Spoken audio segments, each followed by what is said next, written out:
అసలు మీ ఇవన్నీ మీకు తెలిసిన ఈ చర్చిలో జరిగే విషయాలన్నీ కలిపి ఒక పుస్తకం రాయొచ్చు కదా మీరు?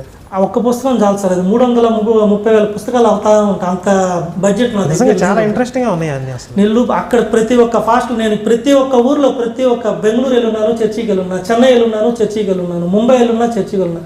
భాష నాకు ముఖ్యం కాదు, చర్చికి పోవడం ముఖ్యం, పోకపోతే సాతాను. ఇప్పుడు ఈ దరిద్రాలన్నీ చూడబట్టి మీకు ఎంత అంటే ఆవేశం కానీ ఫైర్ కానీ మీరు మాట్లాడగలరు. బయటికి రాలేకపోయాను. మీరు మీ వీడియోలు చూసిన కాడి నుంచి నేను బయటకు వచ్చాను. అప్పుడు గూగుల్లో సెర్చ్ చేశాను నేను ఈ శివశక్తి ఏంటంటే, అప్పుడు కరుణాకర్ సుగ్గున అప్పుడప్పుడే మీది మొత్తం చూస్తూ వచ్చాను.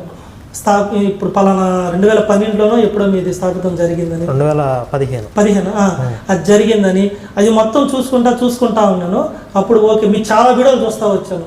ఫాస్ట్ల మీద కౌంటర్లు ముఖ్యంగా వస్తాయి నాకు. మీది ఇలా ఇది చేస్తున్నాను నేను, మీరు చెప్పే ప్రతి ఒక్క కౌంటర్ వస్తుంటుంది.